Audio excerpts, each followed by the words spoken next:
지워지지 않은 행적으로 나와 있어서 참 쉽지 않은 것 같아요.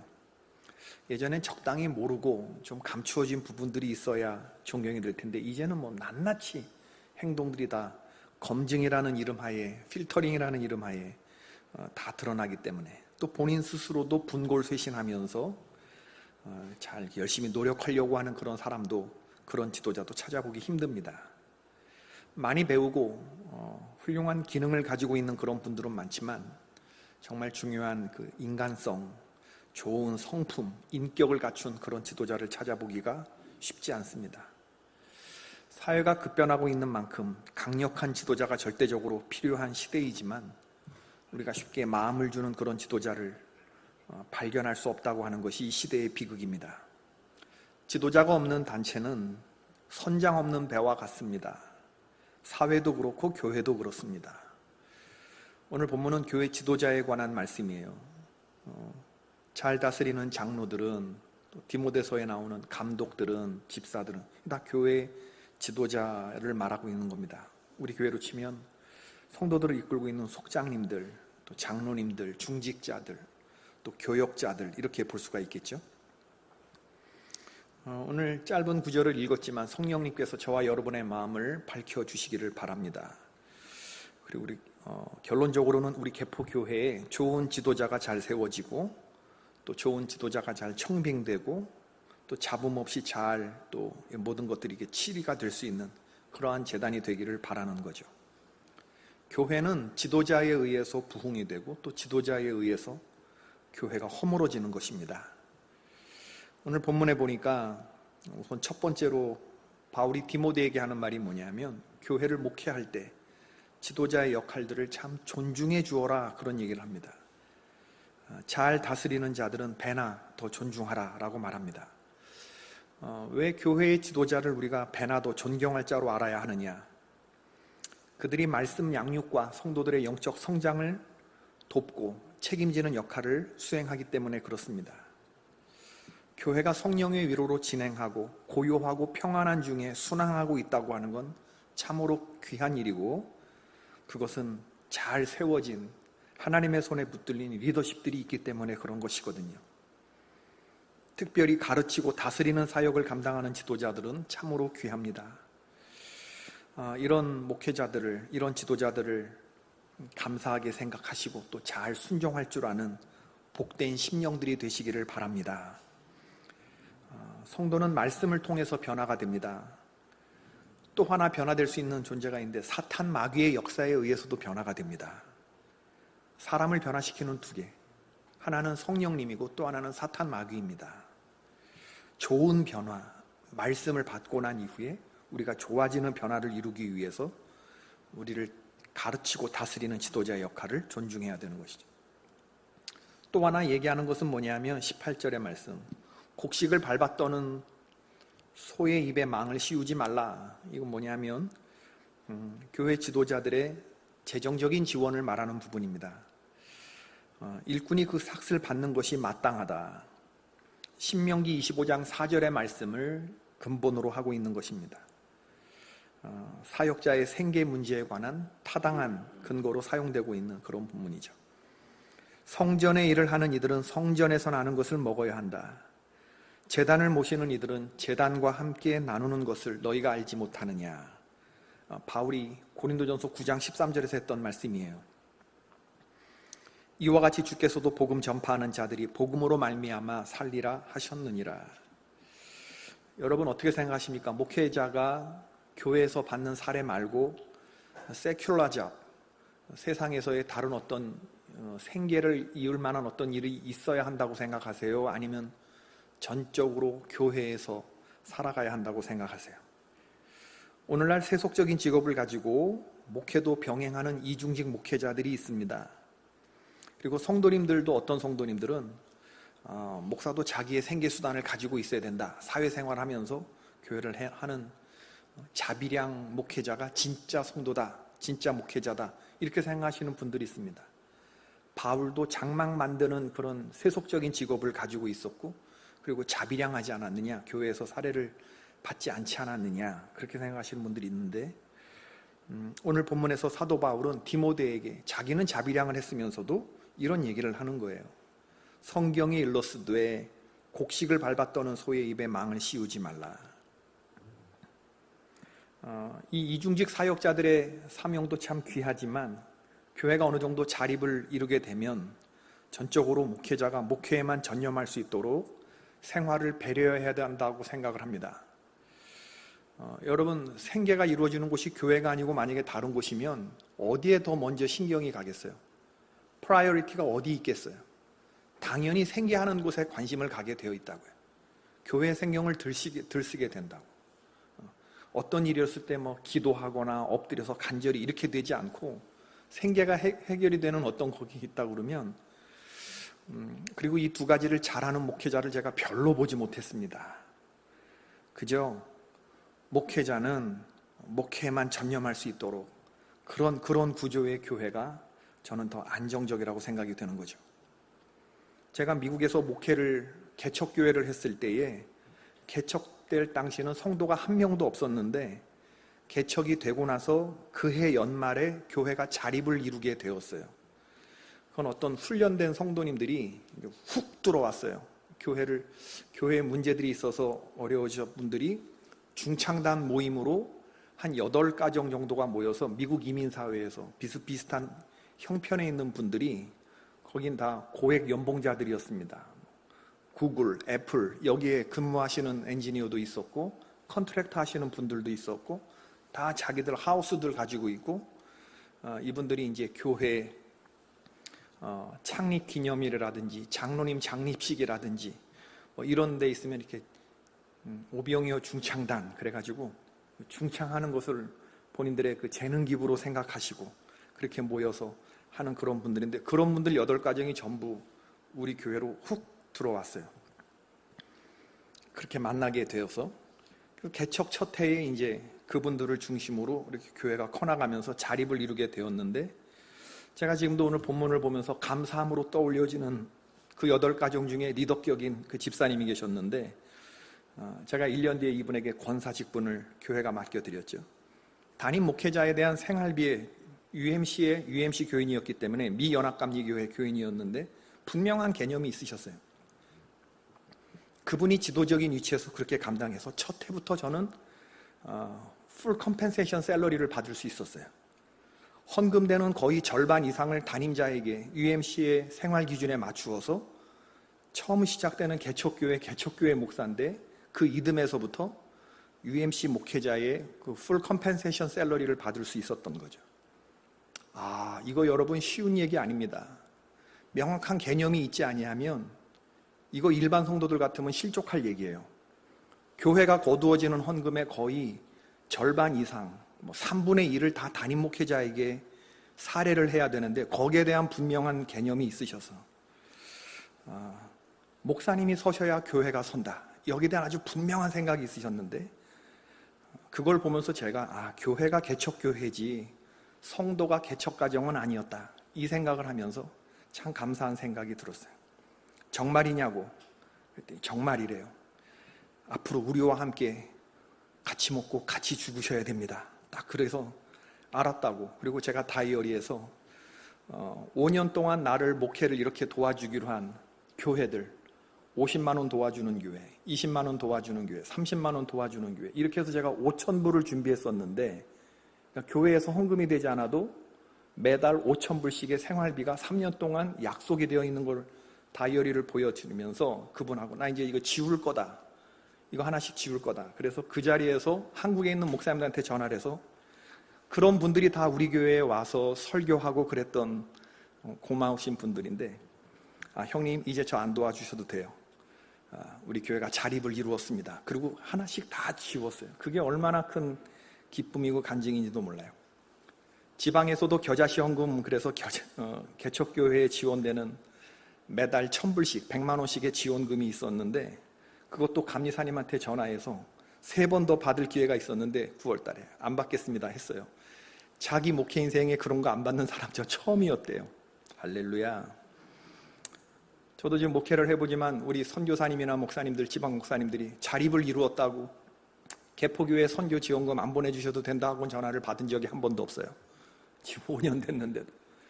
근데 제가 하나님 앞에 참 감사하는 것은 개척교회를 하고 9개월 만에 첫 해에 자립을 이루고 그런 전화를 드려서 형님들이 이 목사 멋있다, 지금 감독님들이 그랬던 기억이 있어요. 그 집사님이 참 감사하게 떠올려져요. 이렇게 생각하시는 분이 있을 수 있을까? 교회가 담임자의 생활을 넉넉하게 책임져 드리고 목회에만 전념할 수 있도록 해야 된다. 그렇게 생각하지 않는 분들이 있었는데 그분들을 설득하면서 풀 컴펜세이션 샐러리를 주실 수 있었다고 하는 거 얼마나 감사한지 몰라요. 본문에 또 19절에 나오는 거 뭐냐면 장로에 대한 송사는 두세 증인 있음 받지 말아라. 이건 무슨 얘기냐면 메시지가 뭐겠습니까? 지도자에 대한 어떤 고발이나 비난거리가 있을 때 두세 증인이 있지 않으면 조용해라 라고 하는 말은 지도자의 명예를 지켜줘라 라고 하는 말을 하는 겁니다. 여러분, 교회 지도자를 허물면 교회를 허무는 것이 되기 때문에 이렇다 저렇다 하는 어떤 이런 루머들, 가짜 뉴스들 이런 걸로 흔들기 시작하면 사람이 흔들리는 게 아니라 여러분 신앙이 흔들릴 수 있어요. 말씀을 그들로부터 받는데 그들의 흔들리면 그 어떤 시각으로 보여지겠습니까? 그렇기 때문에 교회의 리더십에 대한 장로에 대한 송사거리가 있다. 그러면 두세 증인이 없으면 받지 말 것이요. 신중하게 선택해야 된다. 누가 이랬다 카더라 이런 거 가지고 흔들어대지 말아라. 신중해야 된다. 그 얘기를 하는 거죠. 여러분, 제가 드리는 말씀이 교회 안에서 지도자의 치리를 덮어라 이런 얘기하는 거 아닙니다. 명백한 허물이나 완연한 어떤 잘못들이 있을 때 지방 감리사님과 연회 감독님들과 또 이 장로님들의 어떤 이런 치리에 감당하는 교단의 법이 있습니다. 그 정해진 법대로 지혜 있는 자들을 세워서 조용히 성숙하게 처리할 수 있어요. 잘못하면요, 그 후유증으로 말씀을 듣는 어떤 자세에 대한 순수함까지 내다버리는, 에이 목사들은 다 똑같아, 성도들이 그렇게 생각하는 순간 영적 성장은 기대해 볼 수 없게 되는 것이거든요. 그 사탄이 바라는 거거든요. 우리는 잘 나가던 교회에 어떤 지도자의 잘못들로 인해서 이게 밖으로 확 소문이 나고 그래서 그 교회 이미지에 먹칠이 되는 이런 경우도 참 많이 보는데 그러지 않을 수도 있거든요. 지도자가 잘못을 했어요. 조용히 성숙한 리더십이 성도들의 연약한 믿음을 생각하면서 그거 처리할 수 있는 거거든요. 그렇게 해야 된다라고 하는 걸 말하는 거예요. 덮으라는 말이 아닙니다. 조용히 성숙하게 지도자의 명예를 지켜주는 그러한 모습이 필요하다. 그렇게 말하는 거고, 21절부터 25절까지의 말씀은 에베소 교회, 바울이 가장 사랑했던 교회입니다. 가장 오래 목회했던 교회고, 에베소 교회를 돌보는 책임을 맡은 디모데에게 굉장히 엄하게 얘기를 해요. 내가 하나님과 그리스도 예수와 택하심을 받은 천사들 앞에서 내가 엄히 명하노니 성부 성자 성령의 이름으로 너에게 명하노니, 이렇게 얘기하는 거.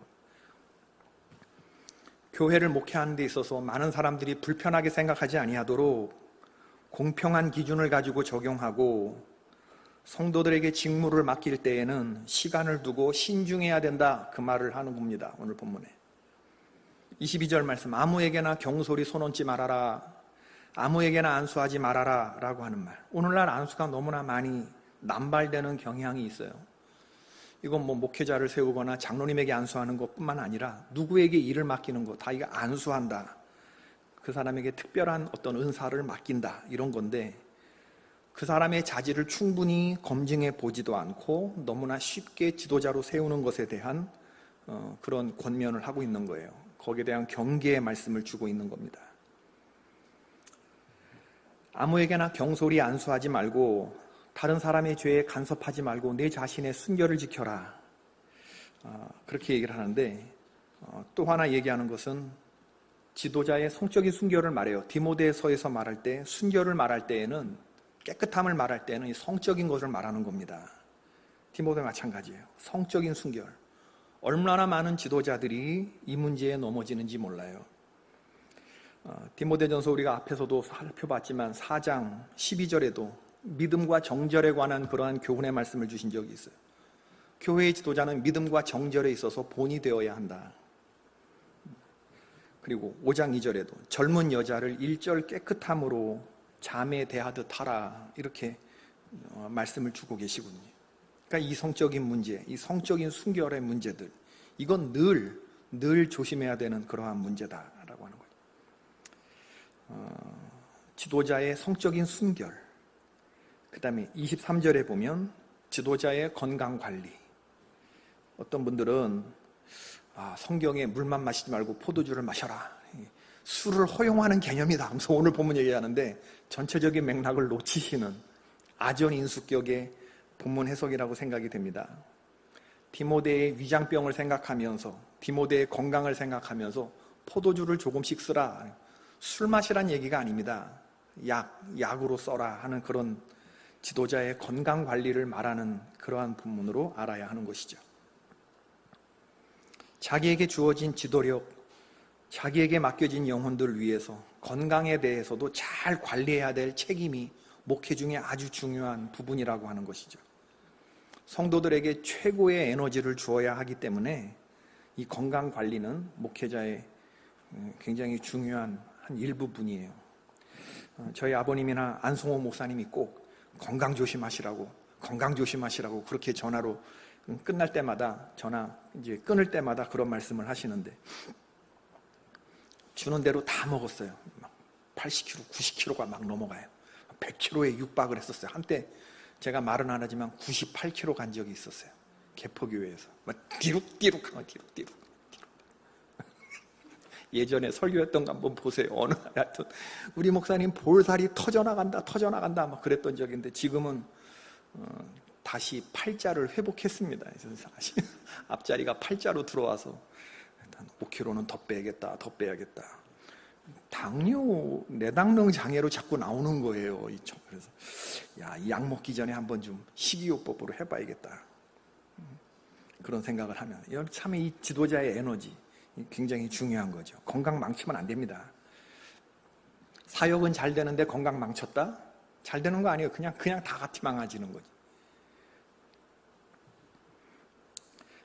그리고 24절의 말씀을 이제 보면, 사람들의 죄는 밝히 드러나 먼저 심판에 나아가고 어떤 사람들의 죄는 그 뒤를 따르는데 이와 같이 선행도 밝히 드러나고 그렇지 아니한 것도 숨길 수 없다. 이게 무슨 얘기냐? 선한 일이나 악한 일이나 처음에는 그 모습이 잘 드러난다는 거예요, 안 드러난다는 거예요? 잘 안 드러난다, 사람들이. 선한 사람은 선한 거를 숨기고 악한 사람도 악한 걸 숨겨요. 그러니까 이 사람이 처음 봤을 때 착한 사람인지 이게 악한 사람인지 분별이 잘 안 된다. 그러나 착하게 보일 수 있어요. 처음엔 악하게 보일 수 있어요. 그러나 지나다 보면 자연히 참 모습을 드러나게 된다. 모든 사람들은 다. 그때까지 경솔한 판단을 삼가라 라고 하는 말을 하는 거예요. 그러니까 굉장히 오늘 본문의 이 결론적으로 하는 말씀은 신중함, 지도자를 세우는 데 있어서의 신중함, 지도자 치리에 있어서의 신중함, 성급한 판단을 경계하는 신중함에 대한 본문을 지금 주고 있는 것이죠. 어떤 사람을 지도자로 세울 때 심각하게 고려해야 하고 중요한 일일수록 공동체에 큰 피해를 줄 수 있다는 생각을 가지고 기도하면서 나중에 후회하는 일이 없도록 신중히 세워야 된다, 그 말을 하는 거예요. 하나님이 원하시는 지도자를 우리가 세우기 위해서 명심해야 될 사항들이 몇 가지가 있는데, 교회에 세워지는 참된 지도자들은 주님의 주도하심에 반응해야 하고, 지도자가 세워지는 건 일시적인 것이 아니라 평생에 걸친 과업이라고 하는 것을 기억해야 되고, 교회에 세워지는 지도자는 능력 이전에 먼저 믿음, 주대심에 대한 분명한 인식이 있어야 하고, 내 개인의 성공보다는 교회의 평안과 하나님의 나라를 추구하려고 하는 이 거룩함과 화평함의 의식이 먼저 마음속에 있어야 돼요. 교회가 내 수익의 어떤 모델이거나 내 직장이거나 뭐 이런 식의 생각이 해서는 안 되고, 나보다 크신 거룩한 하나님의 공동체라고 하는 인식이 그 마음속에서부터 있지 아니하면 이런 지도자들이 얼마나 교회를 힘들게 하는지 모릅니다. 지도자는 예수 그리스도의 심장을 가지고 있어야 돼요. 긍휼한 성품이 있어야 됩니다. 따뜻해야 돼요. 착해야 됩니다. 막 화를 내고 다 깨고 뭐 이러는 사람이면 정말 안 돼요. 불쌍한 마음을 가진, 눈물을 흘릴 줄 아는 그러한 목회자들. 그는 또 청렴 결백해야 하고, 하나님 앞에서 그리스도의 희생으로 값없이 구원을 받았기 때문에 제자들을 통해 주고 양보하고 희생하는 섬김의 지도자, 그런 지도자가 세워지기도 하고 청빙되기도 하고 우리 교회를 이끌어갈 수 있도록 그렇게 기도해 주시기를 부탁을 드립니다. 우리 개포교회는 여러분들 생각에 큰 교회입니까? 작은 교회입니까? 우리 교회는 큰 교회 같아요? 작은 교회 같아요? 그저 그냥 소박한 중형 교회 이 정도로 생각하십시다. 다른 사람들은요 우리 교회를 큰 교회로 봐요. 우리 스스로는 아이고 콩할 만한 교회, 아이고 교회 보면 이거 뭐. 우리 개포교회 감사한 게 뭐냐, 현재 감리교회에서 있어야 할 목회자 종류가 다 있는 교회입니다. 신학교 1학년 학생서부터 원로 목사님의 왕 원로 목사님까지 있는 교회가 개포교회예요. 할렐루야. 대학원생 전도사님도 있고 인턴 수련 목회자 교역자도 있고 부목사님도 있고 담임 목사도 있고 소속 목사도 있고 소속 목사의 종류도 목사 한 수를 빨리 받는 3가지 부류, 군목, 선교사, 교목, 소속이 다 있어요. 근데 이제 박진수 목사가 이제 연말이면 증서를 띄어갈 것이기 때문에 이제 군목 소속이 이제 또 가겠지만 해외 파송 소속 선교사, 원로 목사님, 왕원로 목사님까지 다 이런 교회도 참 흔치 않아요. 제가 가만히 생각해보면서 혼자 빙긋이 웃었는데 좋은 지도자는 모셔오는 것이기도 하지만 우리 안에서 세워지기도 하는 것입니다. 우리 교회가 말씀의 터 위에 굳게 서서 신중하게 지도자를 세우고 또 성도님들도 지도자를 위해서 기도해 주심으로 교회가 성령의 예로 속에 잔잔히 진행돼 갈 수 있도록 오늘 여러분 특별히 기도하실 때에 우리 세워진 신학생서부터 원로 목사님까지 그리고 세워진 우리 교회의 평신도 리더십들을 위해서 같이 기도해 주시는 그런 시간을 가져주시기를 부탁을 드립니다. 기도합시다. 고마우신 아버지 하나님, 교회가 당장의 필요 때문에 신중히 생각하지 못하고 지도자를 세웠다가 얼마나 많은 진통을 겪는지 모릅니다. 하나님, 지도자의 중심을 잃은 하나님 판단 때문에, 완연한 허물 때문에 또 교회가 얼마나 어려워지는지 모릅니다. 이러한 때에 주여 우리 개포교회를 긍휼히 여겨주시고 세우신 주님의 종들을 붙들어 주시기를 간절히 바라고 그들의 건강과 성적인 순결과 하나님 앞에서 순전함을 유지할 수 있도록 은혜를 더하여 주시고 교회가 성령의 위로로 든든히 진행해 갈 수 있도록 은혜를 더하여 주시옵소서. 주여 붙들어 주시옵소서. 주여 함께하여 주시옵소서. 좋은 교회 될 수 있도록 도와주옵소서. 오늘도 많은 문제를 가지고 새벽 전에 주님께 나왔습니다. 하나님을 찬양하는 영광의 기도를 드린 후에 눈물로 간구하는 기도에 하나님 외면치 말아 주시옵시고 하늘문 열어주시고 우리 모두에게 필요한 기도의 응답을 속히 내려 주옵소서. 감사하며 우리 주 예수 그리스도의 이름으로 기도하옵나이다. 아멘. 다 같이 기도하십시다.